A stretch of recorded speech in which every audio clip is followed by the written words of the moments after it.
Praxis 5, La Belle Époque, en podcast.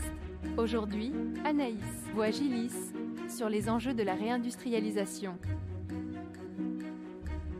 Anaïs Voigilis, bonjour et bienvenue.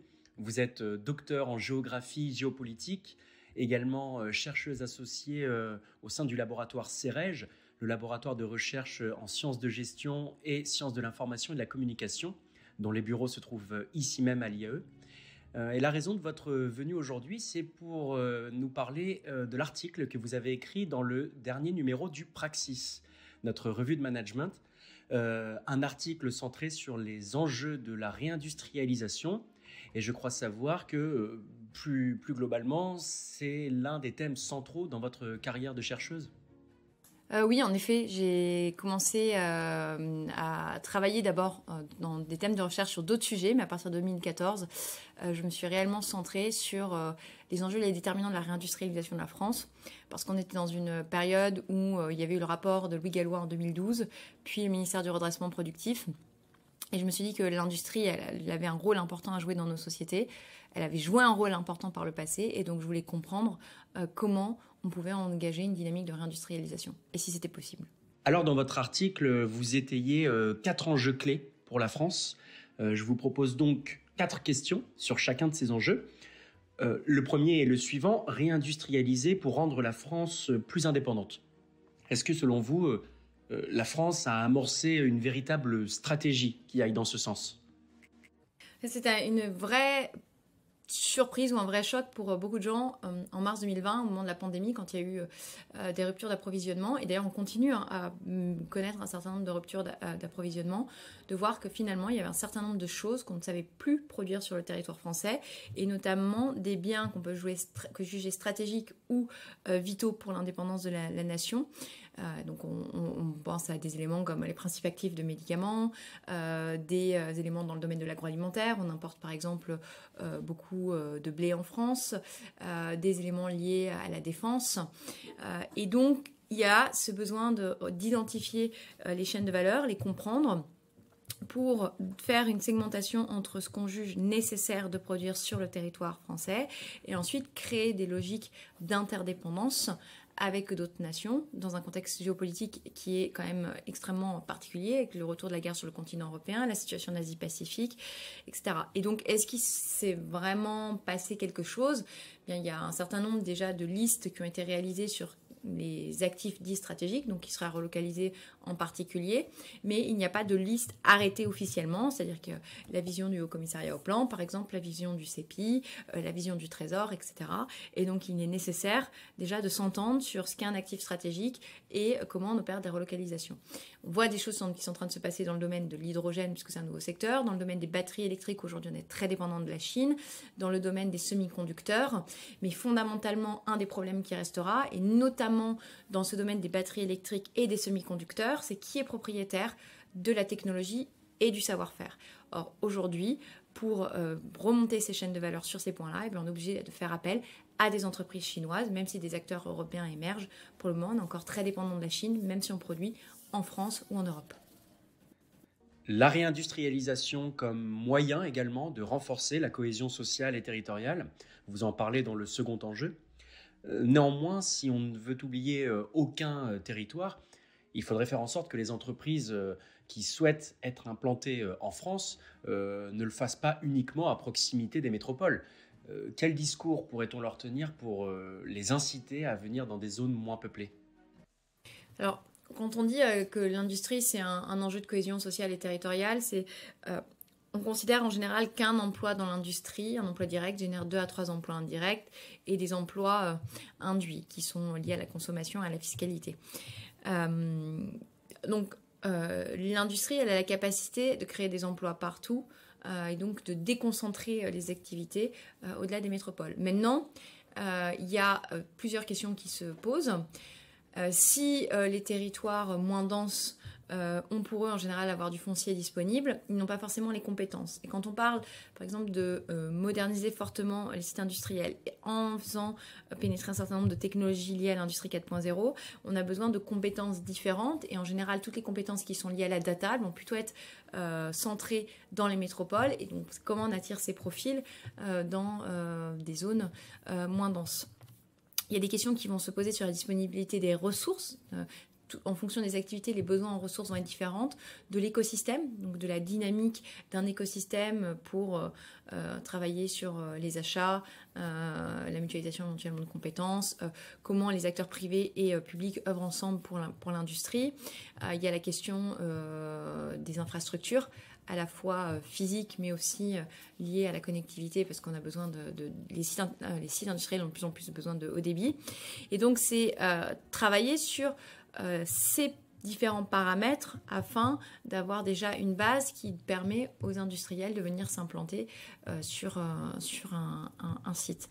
La dernière chose, c'est pour la question de la cohésion territoriale, ce qu'on voit, c'est que la désindustrialisation, elle a touché beaucoup plus fortement certains territoires que d'autres, liés à leur histoire industrielle, et que les dynamiques de réindustrialisation, elles ne se font pas forcément dans les anciens territoires industriels. Et donc, tout l'enjeu est de ramener de l'activité dans ces territoires, notamment dans le nord et dans l'est. Alors, le nord est en train de bénéficier beaucoup de la dynamique autour du véhicule électrique avec les gigafactories, PSA qui va peut-être relocaliser certaines productions dans ces usines, mais on a un tissu sous-traitant qui pourrait être affaibli et dans l'est de la France, même si on a des bonnes dynamiques, on reste quand même dans des territoires qui sont fragiles sur le plan industriel en raison de leur spécialisation aussi, avec une forte présence de l'automobile. Vous abordez ensuite un sujet auquel on ne penserait pas forcément quand on parle de réindustrialisation. Il s'agit de l'environnement, avec ce troisième enjeu, réindustrialiser pour préserver l'environnement. Ici, les mots semblent être antinomiques, pour reprendre vos propos. Toutefois, vous avancez un argument de taille qui serait de dire aux industriels « venez ou revenez en France, c'est encore là que vous polluerez le moins ».